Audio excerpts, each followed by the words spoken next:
Alright guys, this is an update on the floating bodies that were found over in Spain. I know I did another video on some recent ones that were found. That video will come back once we win the appeal, which we will. We have submitted all the facts on that.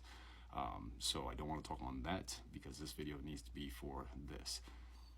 We're going to stop ICE. This will stop ICE. And I'm counting on your districts. So prosecutors and federal judges in districts that are opposed to this, I specifically call on you, and I have all your names and bios and case history, so I know which ones are on our side on this, and I'm calling on you specifically. All right? I have never tagged anyone in my videos. I've always left it up to everyone to tag who they wanted to share this with or share this information with. So I'm calling on them again, calling on you again. Tag your representatives, tag everybody. But for the federal judges and prosecutors, this is for you. We are initiating the formal launch of our nationwide district court strategy, leveraging the Supreme Court's 2025 ruling on injunctive jurisdiction. Each U.S. court now holds the power to halt executive enforcement orders within its own jurisdiction. Our Operation Floating Ice investigation, grounded in forensic and legal documentation, qualifies as a foundation for immediate court-level action and judicial review. Supplemental brief. Subject: legal grounds for international jurisdiction in Operating Floating Ice. Date: June 30th, 2025. Introduction. This supplemental brief outlines a legal foundation for U.S. District Court jurisdictions over acts committed outside territorial boundaries where those acts are attributable to U.S. governmental agencies or contractors, and where the consequences of those actions give rise to constitutional or statutory violations. Internal acts by U.S. entities fall under domestic jurisdiction. U.S. courts maintain jurisdiction over extraterritorial actions taken under the authority of control of the federal government. This includes actions committed by U.S. personnel agencies or contractors abroad with the operational control, funding, or decision-making originates from within the United States. The precedent for this is Rasul v. Bush 542 U.S. 466 in 2004. Jurisdiction over Guantanamo Bay detainees under U.S. military custody. United States v. Youssef 327 F3D 56, 2nd Circuit 2003, jurisdiction upheld over foreign nationals who conspired to commit crimes with U.S. consequences. And Floritiga v. Pina Irala 630 F2D 876, 2nd Circuit 1980, federal courts may hear cases involving foreign abuse under U.S. legal instruments. Government contract liability: when private entities such as GEO Group or transportation subcontractors act under U.S. contracts and perform state-like functions, detention, transfer, or removal, their actions fall under the purview of U.S. law and are subject to domestic judicial review. Courts have held that constitutional protection extended to individuals impacted by the extraterritorial conduct of U.S.-affiliated contractors when such conduct implicates federally funded operations. Conclusion: the geographic location of the deceased does not bar this court from exercising authority over the operational conduct that caused those deaths. This court is empowered to issue injunctive relief based on foreseeable harm, agency accountability, and constitutional rights implicated by overseas abuse funded and directed by the United States government and its contractors. Respectfully submitted. Nice little names and signatures there. And we're going to get that out. We also have our emergency motion for injunction relief. We have our Operation Floating Ice integrity audit log. We have our forensic evidentiary trail for the bodies. Let's go over this. Let's go over this, shall we? Just a little bit. So, core event summary: in June 2025, Spanish maritime authorities recovered multiple human remains with visible shackling, handcuffs, and ankle restraints off the coast of Mallorca, Spain. The recoveries were confirmed by local police, Guardia Civil, covered by El Mundo and Reuters, and publicly photographed. The forensic science points to saltwater exposure, intentional restraint, and likely maritime disposal. Section 2, evidence trail forensic path.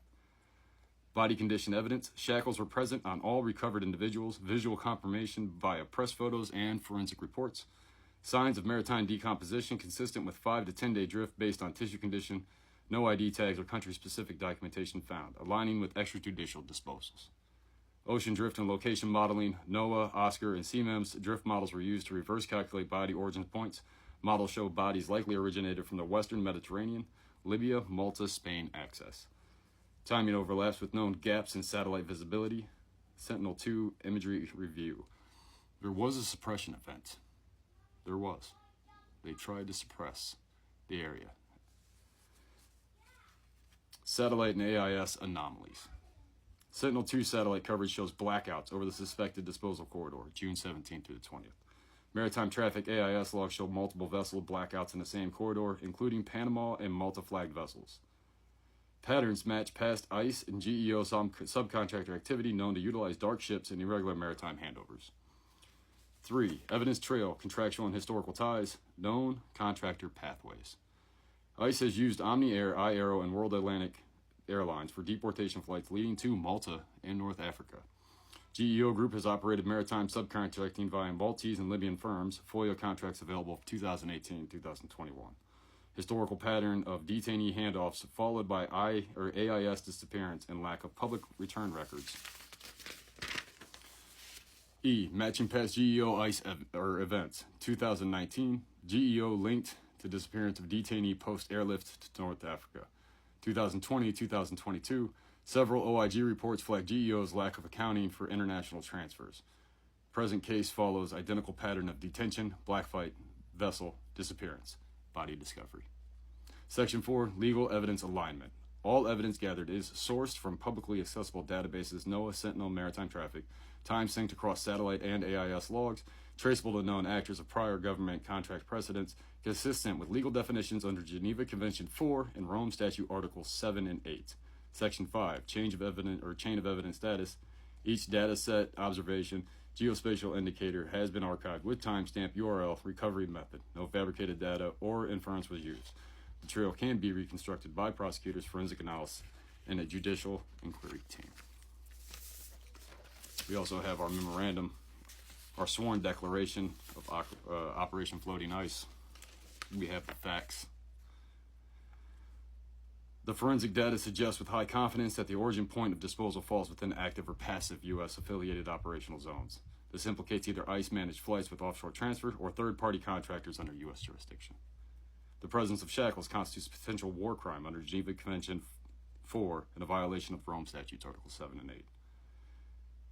This evidence has been independently verified, timestamped, and supported by cartographic and maritime path modeling. No element of this declaration relies on speculation. All data is court defensible. These remains exhibited signs of mechanical restraint and maritime decomposition consistent with prior covert deportation, human cargo disposal events. Oceanic drift models, sourced from NOAA and OSCAR databases combined with regional current data, show a high statistical likelihood that bodies originated from Western or Central Mediterranean sea lanes, corridors commonly used by U.S. and subcontracting deportation carriers. This goes back, guys. There's also, if any prosecutor, judge needs, we have a legal authority memo, legal basis for investigation request. We also have the facts only sheet, core facts, forensic analysis, U.S. government contractor leaks, legal framework. I will be filing this. Any prosecutor, any judge in your districts now, you have the power to pick this up. You have the power now to protect your district.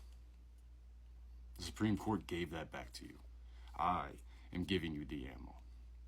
I have done the work. Now it's time for you to do yours. If you're willing to help us, I will hand over every single thing I have. Help stop this. This is it. This is how we do it. We didn't need to fight. We didn't need to lower ourselves to them. We just needed to use the tools that we have, the laws that were on our side, use what they were using against us, against them, with the understanding that there are so many more of us, and we were begging for help. And if you won't go out and find the ammunition, the needed documents, the forensics, the everything, we will. We have. And I have it. So again, prosecutors, judges, imu.afg@null.net. It's always monitored. You can have it all. Let's put a stop to this.